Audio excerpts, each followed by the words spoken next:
부족한 저에게 말씀을 전할 수 있는 또 이렇게 기회 주셔서 또 목사님 또 당회 장로님들 또 모든 성도님들께 감사를 드립니다.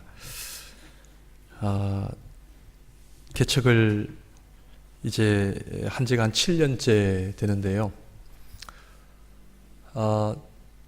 목사의 사명은 교회를 부흥시키는 것이다 라고 생각을 해서 열심히 교회를 부흥시키려고 했는데 개척을 하는 과정 속에서 하나님께서 그 목사의 사명, 목회의 본질이 무엇인가를 많이 가르쳐 주셨어요. 그러면서 깨닫게 된 것이 교회를 부흥시키는 것이 아니라 하나님께서 제 자신을 목회하는 것이 목회다라고 그렇게 가르쳐 주셔서 오늘 본문의 말씀 또한 늘 평소에 우리 또 이재사 목사님을 통해서 많은 말씀을 들으실 터인데 오늘 이 말씀은 제가 경험했던 그 은혜 또 제가 깨달았던 그런 부분들을 또 함께 나누자는 차원에서 말씀을 정했고 또 여러분들하고 함께 나누기를 원합니다. 우리 한번 기도할까요? 사랑의 주님, 아르헨티나에 또 하나님의 백성들을 이렇게 모아주셔서 감사를 드립니다. 참 각박한 이민의 삶 속에서 하루하루 삶이 얼마나 어렵고 힘들고 가족들을 부양하고 자녀들을 양육하는 일들이 얼마나 어려운지 모릅니다. 또 날이 갈수록 사회가 험악해져 참 치안이 불안한 가운데 그래도 믿음을 붙잡고 말씀을 붙잡고 살아가고자 애쓰는 성도님들의 마음을 위로하여 주시고 그들의 삶을 붙잡아 주셔서 참 저희들은 야곱처럼 참 문제가 많고 참 내 마음 내 뜻대로 살아가는 그런 모습을 발견합니다. 그러나 하나님의 은혜와 사랑 때문에 저희가 이 자리에 있습니다. 결국 하나님의 사랑과 은혜는 변하지 않기 때문에 그 야곱을 결국 이스라엘로 바꾸시어 하나님 나라의 귀한 신앙인으로 믿음의 사람으로 세우신 것처럼 저희들 하나님 어느덧 세월 때문에 이마에 주름이 하나씩 늘어가고 머리에 흰머리가 하나씩 늘어가지만 우리의 속사람은 강건케 되게 하여 주셔서 하나님 나라를 바라보며 저희들이 이 땅에서 하나님이 주시는 귀한 사명을 잘 감당할 수 있는 한국인 교회와 모든 성도님들 되게 하여 주시옵소서. 예수님 이름으로 기도드립니다. 아멘. 저는 아르헨티나에 올 때마다 목사로 오는 것이 아니라 한 가정의 둘째 막내 아들로, 철없는 막내 아들로 또 어떤 형님의 동생으로 저는 옵니다. 그래서 마음이 늘 편하게 있습니다. 그래서 얼마나 좋은지 몰라요. 그래서 막 응석도 부리고 맛있는 거 사달라고 쪼르기도 하고 오늘은 이거 먹으러 가자, 내일은 저거 먹으러 가자 그러는데 교회만 딱 들어오면 제가 조금 긴장을 해야 됩니다. 그래서 함께 하나님의 말씀을 나눌 때의 은혜가 또 있기를 바랍니다. 캠벨 몰간이라는 강의 설교자가 있습니다. 세계적인 분입니다. 저도 이분의 글을 좋아하고 이분의 주석을 자주 보는 그런 분 중에 한 분입니다. 이분에게는 4명의 아들들이 있었습니다. 이 4명의 아들들 또한 아주 설교를 잘하는 아들들이었습니다. 다들 목회자들이죠. 그래서 어느 기자가 물었습니다. 아버지도 세계적인 강의 설교자이고 또 아들들도 다 설교를 잘하는 귀한 목사님들인데 아버지와 아들들 중에 누가 설교를 제일 잘합니까? 이렇게 질문을 했습니다. 이때 장남 아들의 목사님이 이렇게 대답을 했습니다. 우리 아버지와 우리 4명의 자식들 중에 설교를 누가 제일 잘하느냐고 물으셨는데 설교를 제일 잘하는 분은 우리 어머니이십니다. 왜냐하면 우리 어머니는 삶으로 설교하시기 때문입니다. 이렇게 대답을 했습니다. 신앙생활은 삶입니다. 내가 어떻게 살아가느냐, 오늘 말씀을 보게 되면 예배가 무엇이냐? 삶입니다. 내가 어떻게 생각을 하고, 내가 어떻게 행동을 하고, 내가 어떻게 돈을 쓰고, 내가 어떻게 시간을 보내느냐. 왜냐하면 진리이기 때문에 그렇습니다. 진리는 변질되지 않습니다. 우리 기독교는 진리의 종교입니다. 물론 종교라는 말도 어느 정도 한계가 있습니다. 진리가 있기 때문에 삶이 있고, 그 삶은 진리 위에 올려져야 하기 때문에 사실은 엄청난 많은 고민과 갈등과 싸움의 연속이 일어나는 것이 우리의 삶입니다. 그러므로 진리를 피하든지, 내가 전혀 모른 척 하든지, 아니면 그 진리 앞에 내가 순종하든지, 둘 중엔 하나입니다. 사실 저도 아르헨티나에서 성장을 하고 밴쿠버에 가서 공부를 하고 또 목회를 하고 또 이렇게 담임 목사로 섬기면서 일주일에 한 번씩 아니면 3일에 한 번씩 성도님들을 뵐 때마다 마음이 찡해요. 목사는 목사이기 때문에 교회를 오지만 성도님들이시기 때문에 오십니까? 일주일 내내 일하시고 수고하시고 땀 흘리시고 그런 모습을 뵈면서 그냥 어떤 이유든지 간에 위로해드리고 싶고 그냥 좋은 얘기 해드리고 싶고 그런 마음이 먼저 앞섭니다. 그러면서도 동시에 예배는 하나님을 만나야 되고, 우리 인생은 하나님이 없는 인생은 얼마나 그것이 불행한 인생인지 우리가 너무나 잘 알고 있지 않습니까? 말로만 우리가 그러는 것이 아니라 사실은 우리 현실에 있어서 정말 물질과 세상이 주는 그 기쁨이 나를 정말 기쁘게 하고 행복하게 하느냐, 그러신 것 같아요? 밴쿠버에도 물질, 재력, 명예, 얼마나 뛰어나신 분들이 얼마나 많은지 몰라요. 그러나 결국에는 그 인간이 어찌할 수 없는 그 한계, 허무함, 그런 현실의 한계를 통해서 정말 하나님이 없는 인생이 얼마나 어렵고 힘들고 불행한 것인가. 그래서 오늘 일부 예배 때도 제가 말씀을 전했습니다만, 우리 신앙인들은 다른 사람들에게 하나님 없는 인생이 얼마나 불행하고 얼마나 그것이 참 안타까운 삶인가를 이야기해 줄 수 있는 그것이 누구냐? 신앙인들입니다. 신앙이 없는 분들은 그 이야기할 수 없죠.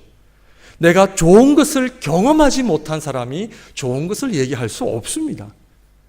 우리가 늘 자랑하고 간증하는 이유는 내가 좋기 때문에, 내가 너무나 자랑하고 싶은 거죠. 음식을 한 그릇 먹어도 이 집 정말 맛있습니다 얘기해야 하네요. 합니다. 하나님을 믿는 이 인생, 믿음의 삶이 얼마나 멋있고 얼마나 기쁘고 얼마나 행복한 것인가를 아는 사람은 이야기를 하죠. 그런데 안타까운 사실은 오늘날 신앙인들이 더 이상 믿음의 자랑, 믿음의 기쁨, 믿음의 능력을 이야기하지 않고 흔히들 돈 자랑하죠. 이번에 집 바꿨습니다. 이번에 차 바꿨습니다. 밴쿠버에서는 안 그럴 줄 알았는데 밴쿠버에서 그러더라고요. 신앙생활은 복잡한 것이 아닙니다. 간단합니다. 나는 무엇을 자랑하고 있는가? 나는 진정 하나님을 자랑하는가? 정말 나의 그 믿음이 중요한지를 이야기해 줄 수 있는 그런 신앙인들. 그래서 교회 개척을 하고 하루빨리 100명을 넘어야 된다. 100명을 넘어야 또 200명을 향해 간다 그러더라고요. 선배 목사님들이. 100명을 만들려고 그렇게 했는데도 자꾸 빠져나가는 거죠.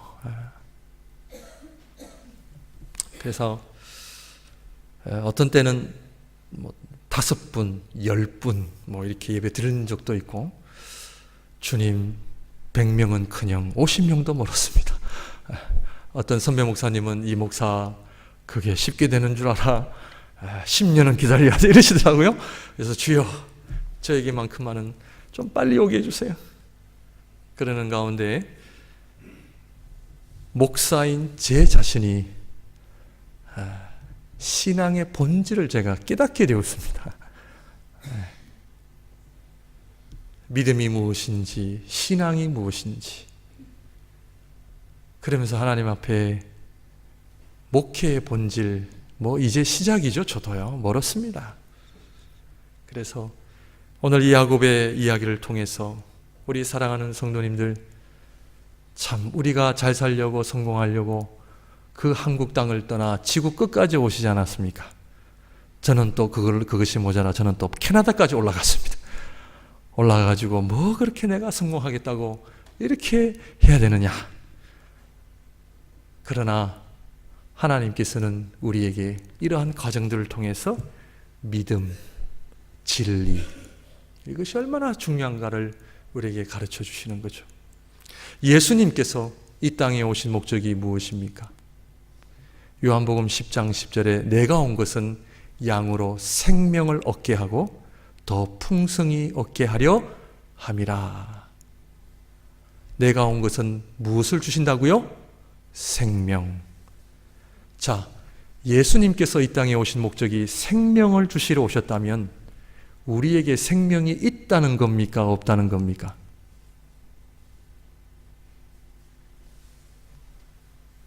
아들이 아빠 돈 주세요. 그래, 내가 너에게 돈을 주마. 제가 아들에게 돈을 주었다고 하는 것은 아들이 돈이 있다는 겁니까? 없다는 겁니까? 없다는 거죠. 없으니까 주는 겁니다. 예수님께서 이 땅에 오신 목적은 생명을 주러 오셨다고 하는 것은 우리 인간에게 생명이 있다는 겁니까? 없다는 겁니까? 없다는 겁니다. 죽었다는 겁니다.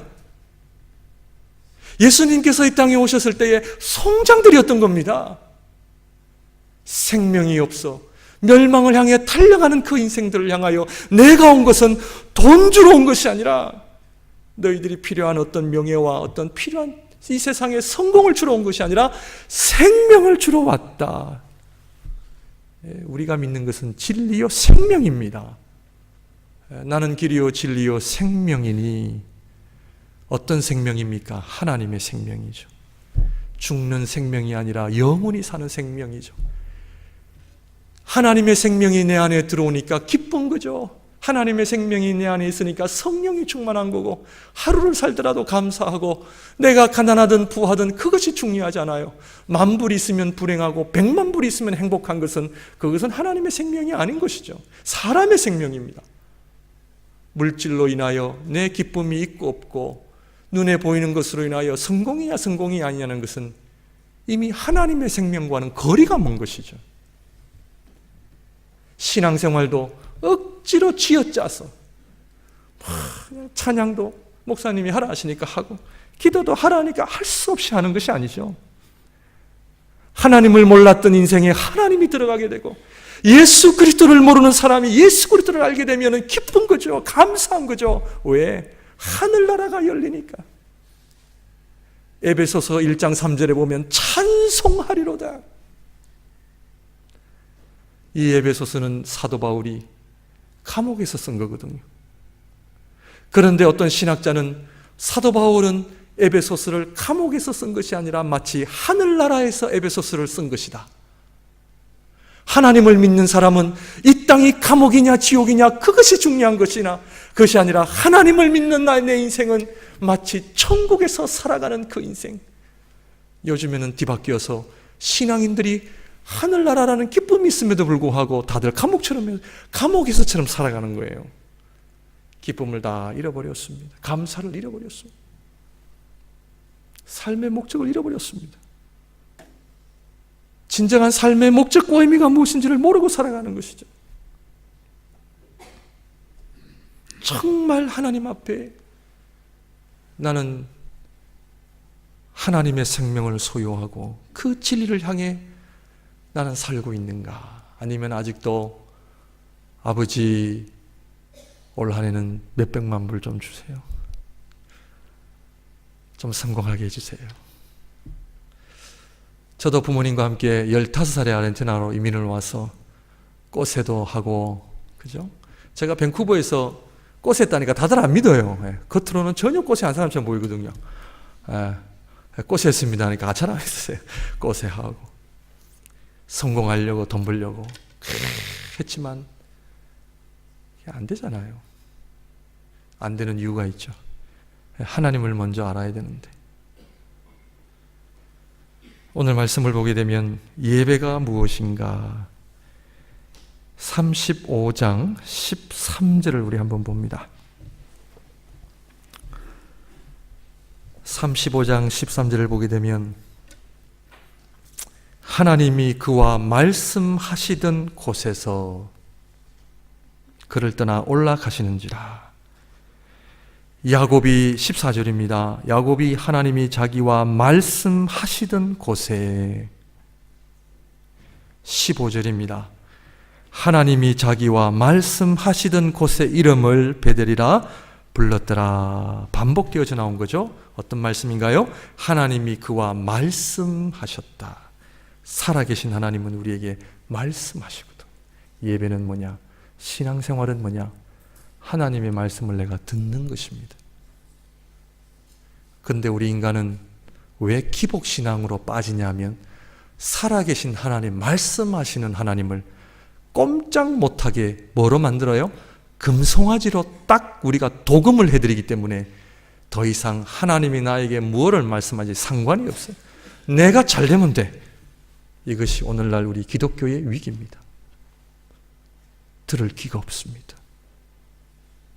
들으려고 하지도 않습니다. 내가 바르게 살든 바르게 살지 못하든 그것이 중요한 것이 아니라, 내가 믿음으로 살든 살지 않든 그것이 중요한 것이 아니라 내가 잘 되면 돼요. 오늘날 이것이 우리 교회의 모습입니다. 예배는 하나님의 말씀을 들어야 되거든. 하나님을 하나님 되게 만들어 드리는 것이 뭐냐면 하나님의 말씀을 들을 수 있는 귀를 가지는 거죠. 여호와를 경외하는 삶은 하나님 말씀하실 때에 알겠습니다. 부모님을 공경한다고 하는 것은 부모님의 말씀에 네 알겠습니다. 그것이 신앙생활인데 오늘날 다 막아버리는 거죠. 들을 수가 없습니다. 창세기 33장을 보게 되면은 우리 한번 찾아볼까요? 저희 교회에서는 성경을 좀 많이 찾습니다. 그래서 스크린에도 띄울 수도 있지만 저는 개인적으로 띄우지 말라 합니다. 왜냐하면 스크린에까지 띄우니까 전혀 찾지를 못해요, 우리 성도님들이. 그래서 막 창세기 하는데 막 신약에서 막 찾으시고 그래요. 자, 33장은 어렵지 않죠. 2장을 뒤로 가는 것이 아니라 전으로 가는 겁니다. 33장 18절을 보게 되면은 야곱이 밧단 아람에서부터 평안히 가나안 땅 세겜 성읍에 이르러 그 성읍 앞에 장막을 치고 그가 장막을 친 밭을 세겜의 아버지 하몰의 아들들의 손에서 100 크시타에 샀으며 거기에 제단을 쌓고 그 이름을 엘렐로의 이스라엘이라 불렀더라. 예배를 드렸습니다. 제단을 쌓았다는 것은 예배를 드렸는데 여기에서는 하나님의 말씀을 들었다 하는 이야기가 없습니다. 여러분들의 예배는 어떠한 예배입니까? 그냥 몸만 왔다 가는 예배입니까? 저는 오늘 제가 드리고 싶은 얘기 드리고 저는 목요일날 가기 때문에 저는 있는 얘기 그대로 드려도 된다고 생각을 합니다. 여러분들의 예배는 어떤 예배입니까? 목사요, 장로요, 권사요, 집사이기 때문에 오십니까? 물론 인간인지라 그럴 때도 있습니다. 저도 그럴 때가 있는데, 그러나 제가 드리는 이야기는 일반적으로 예배는 하나님을 내가 만나는 곳입니다. 하나님의 말씀을 들어야 되고 일주일 동안 나의 삶을 하나님 앞에 드려야 되고 하나님 앞에 끄집어 내야 됩니다. 종교는 있는 것을 감추는 것이죠. 그러나 진리는 있는 것을 끄집어내야 됩니다. 왜냐? 의사를 만나시면 여러분들의 문제를 감추십니까? 아닙니다. 끄집어내야 됩니다. 죄송합니다. 끄집어내야 됩니다. 나의 아픔을 이야기해야 됩니다. 왜냐? 회복과 치유입니다.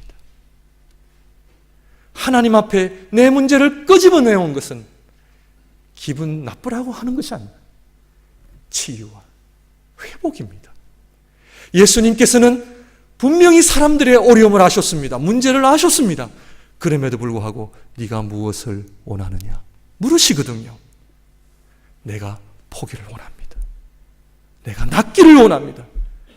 들으시는 이유는 몰라서가 아니죠. 이미 아심에도 불구하고 그 사람의 고백, 낫고자 하는 소원, 간구, 그럴 때에 너의 믿음이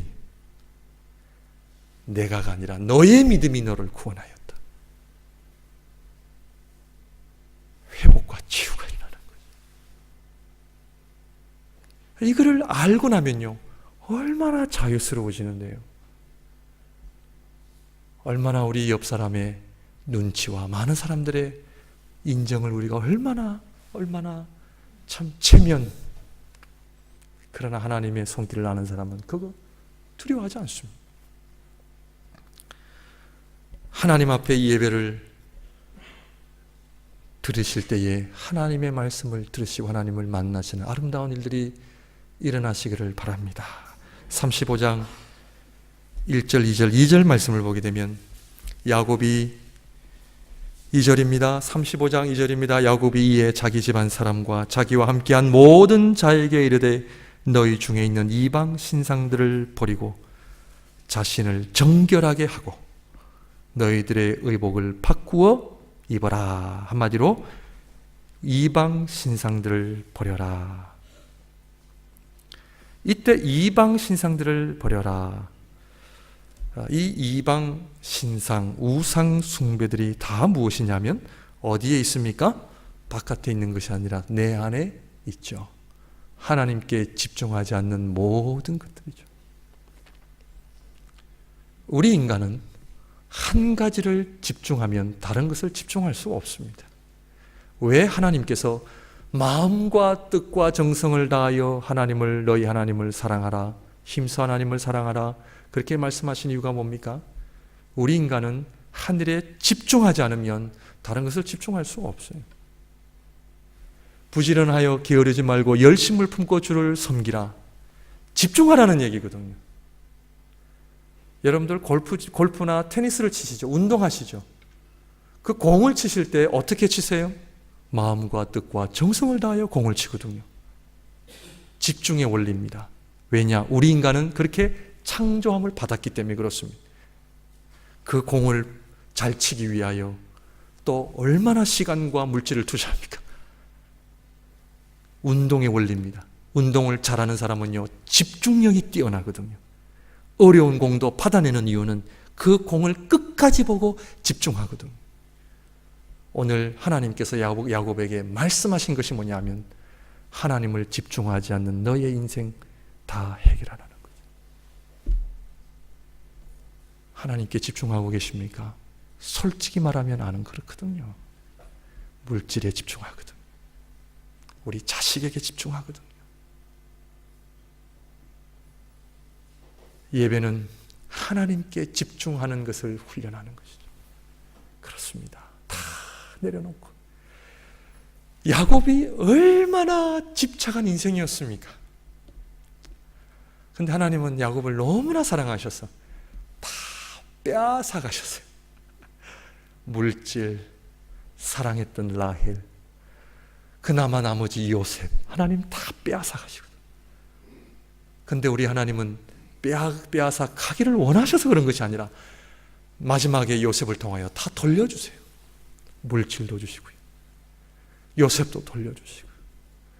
그러면서 야곱이 영적 거장이 됩니다. 영적 거장이 됩니다. 저도 늘 기도가 그렇습니다. 세상에 집착하는 인생이 아니라 하나님께 집중하는 인생. 말로는 하나님의 영광, 말로는 하나님의 나라죠. 우리 목회자들도 얼마나 겉으로는 이야기합니까?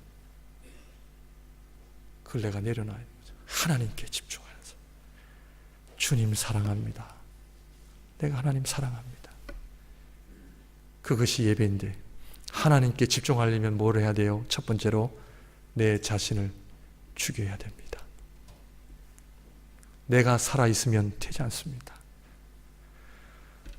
오늘날 많은 신앙인들이 자기를 부인하는 삶을 이야기합니다만 자기를 부인하는 삶의 이유를 알고 부인을 해야 됩니다. 내 자신을 부인하면 하나님께 집중하게 되거든요. 아니, 하나님께 집중하게 되면 내 자신도 사라지게 되어 있습니다. 내가 하나님께 예배 시간에도 하나님께 집중하면 내가 지금 다른 사람들이 나를 어떻게 보고 어떻게 생각할 것인지 그 생각할 겨를이 없는 거죠. 내가 하나님 앞에 믿음 생활하는 것도 바쁜데 남 의식할 시간도 없는 거죠. 공부를 열심히 하는 우리 자녀들은요, 얼굴에 화장 이거 할 시간이 없는 거예요. 그냥 머리를 고무줄로 하나 묶고 오로지 공부에 전념하거든요. 하나님께 집중하는 여러분들의 삶이 되시길 바라고요. 또 그것은 내 자신을 철저하게 부인하는 삶인데, 오늘 하나님께서 이방 신상들을 버리고 할 때에 다 숨겨놓았던 이방 신상들을 다 끄집어내 보니까 뭐까지 나왔느냐 하면은 라헬이 자기 아버지 집에 훔쳐나온 드라빔까지 발견이 된 겁니다. 그런데 야곱이 뭐라고 했습니까? 외삼촌에게 누구든지 그 드라빔이 발견되는 자는 죽을지어다 소원을 한 거예요. 그동안 감추어두었던 거죠. 끄집어내다 보니까 라헬이 외삼촌 집에 훔쳐왔던 그것이 라헬이 가지고 있었네. 그래서 35장 16절에 라헬이 죽습니다. 그것 때문에 죽었는지 아닌지는 많은 성경학자들의 어떤 의견이 있습니다만, 그러나 분명한 것은 내가 하나님 앞에 이방 신상들을 버린다고 하는 것은 자기보다 더 사랑했던 한 여인의 아내의 죽음, 그것을 하나님은 요구하십니다. 사실은 집중하면요 하게 되어 있습니다. 하나님께 집중하지 않기 때문에 드리는 시간 물질이 아까운 거거든요. 내 사랑하는 자녀를 위해 우리 부모가 뭐가 아까워요?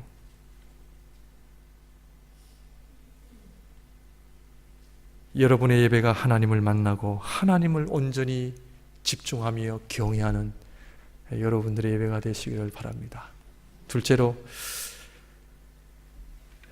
10절 말씀을 보게 되면은 하나님이 그에게 이르시되 내 이름이 야곱이지만은 내 이름을 다시는 야곱이라 부르지 않겠고 이스라엘이 내 이름이 되리라 하시고 그가 그의 이름을 이스라엘이라 부르시고. 내 자신을 죽인다고 하는 것은 내 옛 이름을 죽이는 것입니다. 야곱은 어떤 이름의 뜻을 가지고 있습니까? 사기꾼이죠. 사기꾼은 어떤 특징을 가지고 있습니까? 사람과 싸웁니다.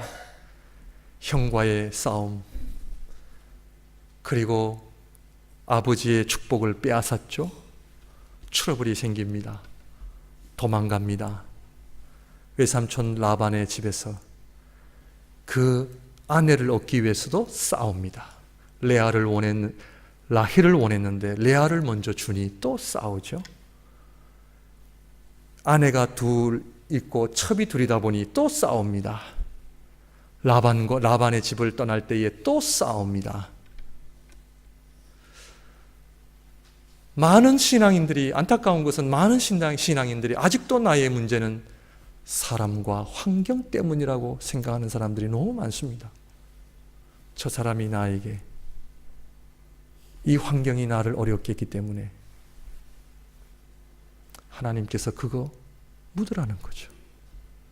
이스라엘은 어떤 이름의 뜻을 가지고 있습니까? 하나님과 겨루어 싸워 이겼다. 그 말씀은 그 약복 강가에서 싸워 어떻게 됐습니까? 쩔뚝발이가 됐죠. 신앙생활은 힘 빼기입니다. 힘자랑이 아니라 힘을 뺄 때에 하나님께서 그 인생을 붙들어 주시는 거거든요. 모든 복이 하나님께로부터 오기 때문에 나를 성공하게 하시는 분 하나님이신 거죠. 저 사람이 어떻게 해서 내가 잘해서가 아니라 하나님이 나에게 복을 주시고 하나님이 나와 함께 하시니 그것 때문에 은혜가 되고 하나님이 나와 함께 하시니 그것이 내 인생의 기쁨이 되고 행복이 되고 그래서 사람과 싸우지 마십시오. 우리 남편 되시는 분들 아내 때문이라고 이야기하지 마십시오. 자식 때문이라고 이야기하지 마십시오. 아내 되시는 분들 남편, 요즘 남편들의 아주 위치가 불안불안합니다. 지금 북미에서도 참 이혼율이 높아지고 우리 남편들이 더 불쌍해지는. 그러나 신앙생활은 누구를 때려잡아야 됩니까? 남편을 때려잡아야 돼요? 아닙니다. 신앙생활은 내 자신을 때려잡는 거예요. 이 원리를 모르면 우리는 절대로 행복할 수 없고 믿음의 길을 걸어갈 수가 없습니다. 왜냐? 우리 하나님은 전지전능하신 하나님, 우리에게 복을 주시고 우리를 흥하게 하시고 가난하게 하시고 우리를 건강하게 하시고 또 아프게도 하시는 하나님. 결국 무슨 얘기입니까? 우리 하나님은 나를 충분히 복되게 하실 만큼 전지전능하신 하나님이십니다. 하나님과 싸워 이스라엘이 되시기를 주님의 이름으로 축원드립니다. 여러분들 날마다 참 아르헨티나 이민의 삶에 참 여러분들 참 형님 따라 아베자네드에 가보니까 참 열심히 사시는 모습을 보면서 참 마음이 참 아프기도 하고 그런 우리 교민들의 모습, 성도님들의 모습을 보면서 그러나 결국 남는 것은 믿음입니다. 이 믿음의 귀한 삶을 날마다 하나님 앞에 승리하며 살아가시기를 바랍니다. 기도하겠습니다. 사랑의 하나님, 하나님을 집중하는 믿음이 되게 하여 주시고 야곱의 인생이 아니라 이스라엘의 인생 되게 하여 주셔서 하나님을 온전히 영화롭게 해드릴 수 있는 우리 한국인 교회와 모든 성도님들 되게 하여 주옵소서. 예수님 이름으로 기도드립니다. 아멘.